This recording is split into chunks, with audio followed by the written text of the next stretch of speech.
Greek mythology. Oh, if there's one thing I love more than Norse mythology, it's Greek mythology. What's good, my fellow peasants? How you all doing? I am super hyped. Has anyone played Master of Olympus? I'll quickly say. The town builder where you invite gods like Artemis, Ares, Athena, Zeus, Poseidon, as well as heroes like Achilles, Percy, Hercules. Has anyone played that? When I was 8 or 9, I must have played at least 2,000 hours on that bad boy, for real. My hype train level is off the chart. This video is going to get you so hyped for 15. It's also going to blow your mind. Guaranteed. The connections are scary, uncanny. Tinfoil hats engaged. Buckle up, you're going to need a seatbelt, as well as a box of tissues. You're going to need them, guys, because this is meaningful, profound, and I might just make you shed a beautiful tear. Who knows? So let's do it, guys. Let's get into this. Let's go. So we know Eos, goddess of the dawn, is being used in this game in a hugely significant way. She is a Greek primordial deity. I mean, the world is named after her, for God's sake. But what does she represent? Who is she? Why is she in this game? What does she mean for the story's plot? We don't really know. Well, this video will cover it. I'm going to quickly cover the other Greek deities while I'm here. So hopefully you've seen this. I've been saying Nyx, how Nyx was being represented by the Greek goddess. And they alluded to statues of Nyx throughout the movie. And the reason for that is Nyx is born of chaos. As you've seen my chaos theories, part 1 and 2. The loosest magic is dark magic. It's chaos magic. It's not the kind of magic that should be getting used. I mean, goddamn, that is truly horrifying, that death magic spell. So that was Nyx. Now, I'll quickly cover while I'm here. I also said, remember, about the Genesis picture. Who was on this other side? If Nyx was impaling Ultros here, who was this? And I said it could be Eleutheria, whose Greek counterpart, Roman counterpart, is Libertus. And it could be Libertus returning, because they would be representing another Kingslave member with a female deity, because parallelism does kind of dictate that they must somehow be connected. Well, what if it isn't a different person? What if this is also Nyx? And I'll quickly cover this. I've been saying I think this serpent creature is Jormungandr, not Leviathan like most people thought. I think Leviathan is embracing Bahamut, aka Nadir, up here. But I believed it was Jormungandr because we know Ragnarok's in this game at this point. We just do. Fenrir, Ravus, I've been saying he represents Fenrir. He will help bring about the Plague of the Star. And this is really important because Ravus is also being doubled up as a Greek deity. I know it's hard to believe that Square Enix or Tabata would put that much thought and that much thematic connections on characters, but I think they are. So if Fenrir is Ravus, a bringer of darkness, and Jormungandr is the missing link, who represents Jormungandr? Well, remember verses 13, it was always Ravus and Glauca. They seem to be hand in hand, they seem to be affiliated. Well, what if Glauca was the one who represented Jormungandr? And this is Nyx also fighting Jormungandr. This is a representation of Nyx's fight against Glauca. I mean, it's possible, people, just throwing that out there, or it could be another Greek deity, but that's just an idea. So moving on past that, I talked about Hyperion, how he would be the final boss because of all the King of Light references, and Hyperion is the King of Light, or the God of Light, but it's the children I want to focus on this family tree. So there's 3 of them, Eos, Selene, and Helios. So I'm going to start with Eos first of all. Now, her Roman counterpart name is Aurora, and Eos, god of the dawn, I've been saying for a while, I don't think she's as sacred and lovely and good a character as we think. I don't think Eos, god of the dawn, is going to be on Nyx's side because she's the goddess of the dawn, and Noctis and his family, they are the dark side. They are a family of darkness, death worshippers, Etro worshippers, Yule worshippers. You know the story. And I thought that Eos, god of the dawn, and our 4 main protagonists could be on opposing sides, and how Noctis may not see the dawn because his name literally means night. Well, first of all, I have been saying that Luna will be Selene, and that Selene is Eos's sister. Now, I'm going to start there, and this will sound insane. I know that people have been theorizing, toying with the idea that Aranea Highwind could be Luna's sister. It's stupid, it's ridiculous, of course that isn't the case, so people think. And it's kind of because Aranea really did look like Stella, and there were some really close resemblances. I think that resemblance has kind of fallen off now we've seen Aranea without a helmet on, but the fact that they were toying with them being sisters at one point, or the fan base was, I'm going to say with there. What if Aranea is Eos God of the Dawn? Stupid, I know, but here's the links, guys. So, Eos God of the Dawn is often referred to as rosy tipped fingers, rosy crimson forearms goddess. And goddess is sometimes debated. First of all, I just say people sometimes debate whether the primordials are gods and goddesses or whether they're titans, but I'm not going to get into the whole debate of that now. And of course, Aranea does have those red gloves. I'm just throwing that out there. Now, going on, what does Eos Goddess of the Dawn do? She abducts 4 good-looking men in the mythology. I believe the names are Orion, Pantheon, Kapalos, and Tithonus, I believe. She ravishes them away to distant lands. She gains an insatiable lust for them and interest in them. I mean, for a start, Aranea Highwind, clearly, I'm going to say this, guys, she gets turned on fighting Noctis. Hey, pretty boy. Put it on there. I'm just saying that now. And Eos God of the Dawn, she abducts 4 good-looking men. So that, I mean, even if it's not Aranea, that just goes to show that my theories that Eos God of the Dawn is going to be an enemy in this game could really be the case. And Eos Goddess of the Dawn, she's also known for her lustfulness. She's kind of seen as either being cursed by Aphrodite or as a replacement for Aphrodite, but more often than not as being cursed by Aphrodite to always be, never have unending lust. And one of the people she specifically takes an interest in of the 4 is Orion. And he is a hunter who, upon his death, was turned into a constellation. So that could be Noctis, that specific interest. And this is just getting a warm up. So that could either be Aranea because of those crimson tipped gloves and the interest she shows in Noctis. Or that could be something that Eos Goddess of the Dawn is going to do. Kidnap our characters and show a specific interest in one of them, aka Noctis, and turn him into a constellation at death. What a constellation could mean, being as constellation is an astrological effect, he could become an astral. We've seen a lot of crazy astrological references in this game. But continuing on, and this will become all the more convincing as I do so, if Luna is Selene, and she will become a darker version of herself and the goddess of the moon, I had to find a way to link Ravus, her brother, to Helios, who is Selene's brother. And it didn't take me long at all, because Helios, he is a god of light also. He is all of these children, the children or titans of light, gods and goddesses of light, which is exactly what Lunafreya's family is. They are the light side of this story. They are the light to Noctis' family's darkness, and their magic is that of light. And that is, so Ravus would also be that. But the specific thing with Helios is, though he is a god of light, he has this darker side to him, which is Ravus 100%. What I would also note is, although they all have the power of over light as well, they also all have the power of foresight.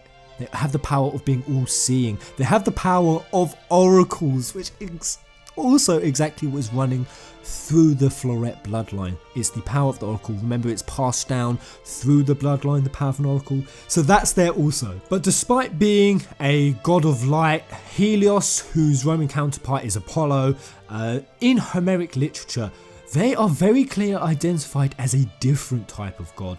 They're actually identified more as, and this is literally what it says on Wikipedia, plague dealers.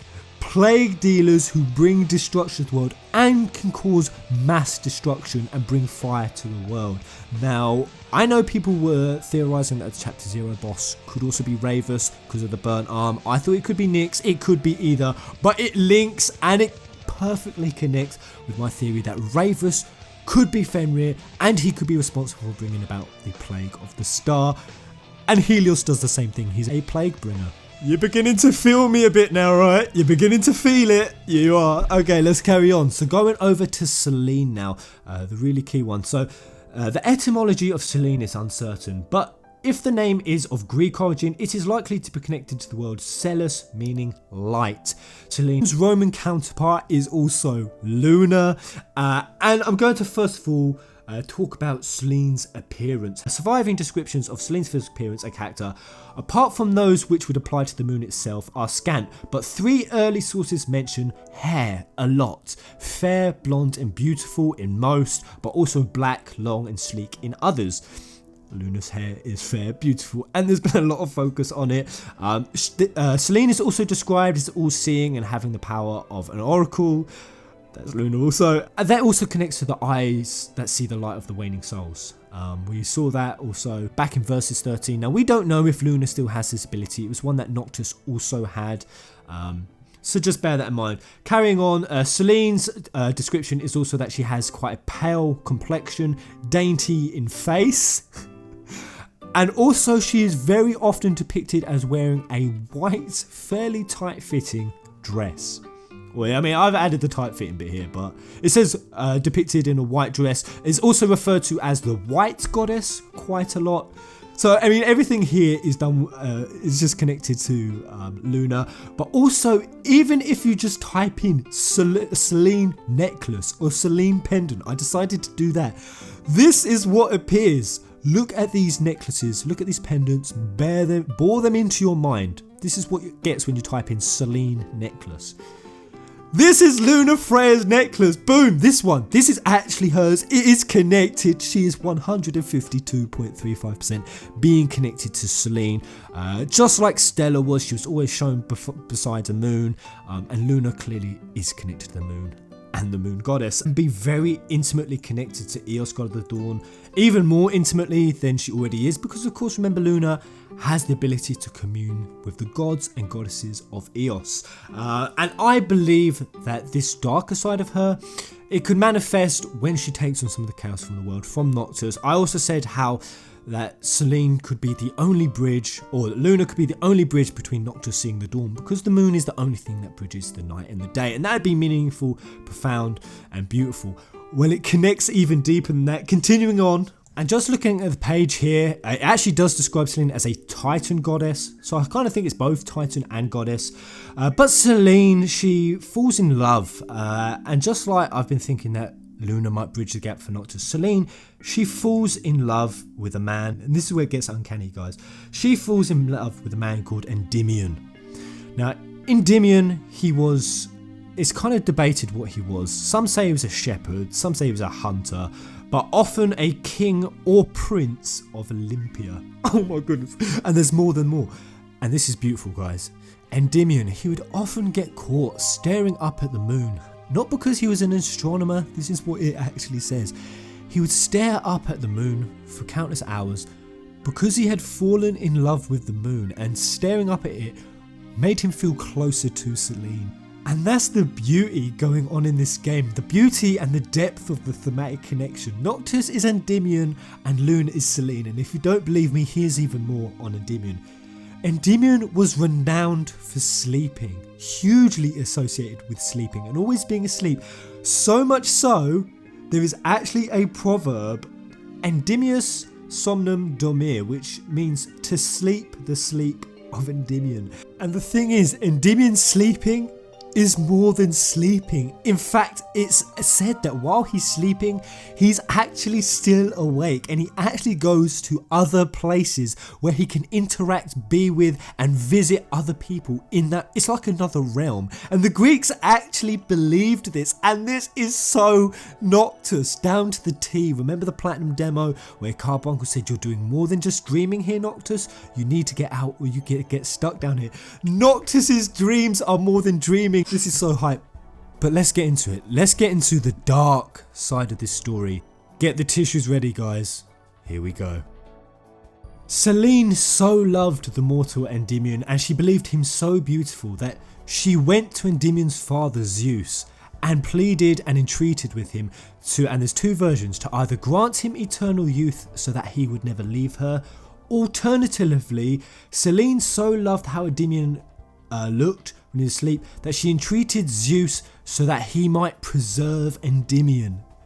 Now, we could easily see the parallels of Luna going to Regis and doing everything she's doing to try to preserve Noctis and keep him safe. Anyway, going on. Zeus granted her wish, and in passing down power to Endymion, let's just say it's the ring, in passing it down, it caused Endymion to go into bouts of long sleeping. in which Selene would often visit him, and this continues until Endymion comes face to face with Zeus himself. Exactly what I said would happen at the end of this game months ago, that Noctis would come against Regis at the end of the game. Regis would be in the form of a Lucii, and upon meeting, Zeus gives Endymion a choice. And this is where the paths split. The first option is Endymion, who I'll just also note is, as a king and a prince, he fled his kingdom. Him and 3 other allies fled his kingdom. One was a naiad or nymph. The other was a son of Aeolus who slew Apis. And the other was a son of Pharenius. And they fled their country to a Curetian country. There he killed his hosts Doris, Laodocus and Polypotus, and those just happen to be sons of Pythia and Apollo, aka they are sons of light. And this is the other thing, so here we have Endymion fighting sons of light, fighting a family of light, and this family of light not only happen to be also described as plague dealers, destroyers, but also there's specifically one of them who sets the world ablaze. And after destroying his enemies, him and his 3 companions, they form a new country named Aetolia, and that connects with my theory that the sons of Odin, they would meet up on the plain of Idaval, where they would create a new kingdom. They would rebuild from the ground up, from the ashes of destruction. It connects in every way to my first theory, the one that I had long ago. The second one, and this is the most profound one and kind of got me a bit choked up, and this is the one I would like Square to explore, although it would break my damn heart. The other option is that when confronted with Zeus, he's given an option, and one of the options that he takes is that he can choose to go into endless, eternal, immortal sleep, so that in his sleep, in his dreams, because he can no longer live in the real world, he picks that option so that he can be with Selene. And it actually says this on the page. It is unknown how much interference Selene had in this decision, or how much she may have had a hand in putting him to sleep. It's unclear, but that she supported it just so that she might have, and this is in quotations, just so that she might have a chance to kiss him while he's sleeping. Oh my god, Square, I am not ready for that. If that happens, if Noctis somehow does decide to stay in these dream states that we have seen in him, that Carbuncle has warned that he can get stuck in, that we have seen in his mind that he does see Luna, if in some way he has that choice to stay in his dreams just so that he can be with Lunafreya, Una and Tidus, eat your damn heart out. That would be so profound, that would be so meaningful, and that could be the tragic ending. People would fall in love with this ship. This would be absolute eat your heart out material, and it would hurt. It would hurt, but Square Enix, if you're going to make a tragic ending, which Tabata has said, he wants an ending that will make us cry. That is his quote. He wants this to be the ending that makes more people cry than ever, and the level of tragedy involved in that. So I think this could happen, guys. Wow. Okay. So, finishing off this video, guys, hope you enjoyed it. I hope you can see how scary some of those links are. One of the final things I'll point out is, depending on whatever route they take with this story, if they do go as deep in that story as I believe they might, the point with Eos, God of the Dawn, the crimson finger-tipped goddess who forms an insatiable lust for 4 gorgeous looking men, one of them in particular Orion. All I'll say is Orion, being a constellation, would also connect in one other very scary way. This is Orion on the celestial sphere, and I believe that if I look deep enough, I could actually find a constellation reference to all of our 4 main characters. And remember who I said Ardyn is? He is Nadir. Well, when I read up the definition of Nadir, it made no sense to me at the time, because this is what it means. Nadir is the point on the celestial sphere directly below an observer. This is it on the celestial sphere, Nadir. And going a bit deeper into it, Nadir is the opposite direction of the zenith, and it is the direction in which gravity pulls. Everything is pulled towards the Nadir. Nadir is the point, draws all of the constellations towards it. And is that not exactly what Ardyn is doing? He is leading our group. He is drawing them to locations all across the world. Oh my fucking god. How deep is this game? How deep is your love? How deep is your love? I am absolutely mind blown by these connections. I mean, they are too canny. Look at those three siblings. Look at Hyperion. Look at Nyx. Look at Chaos. Look at the name Nadir. Look at the name Selene. Look at the pendant. It's all there. It's all happening. Oh my god. I don't even know how I found this. I don't even know how much. I think my tinfoil hat now has a brain of its own. I have no control of it. Hope you've enjoyed this video. Let me know what you guys think. If you want to explore this route a bit further, be my guest. Let me know what you guys find out. Do you like Greek mythology? Do you love Norse mythology? I am so hyped for this damn game, and all I'll say is when Square Enix said that this would be quite a simple story, but in depth if you want it to be, this is it. People don't need to, if they do the story where you don't need to know these references, all of this Greek mythology, all this Norse mythology, all this thing with celestial spheres, you don't have to go that deep into the story. You can play a story that isn't going to mindfuck you like the 13 trilogy admittedly do. Although I love it, it was very complicated. But this is a simplistically done and presented story, but behind the scenes it has a depth of thematic connections and levels that I have never seen before in any game, in any story. Holy fucking shit, this is going to be absolutely off the hook. Until the next video, guys. Kumo!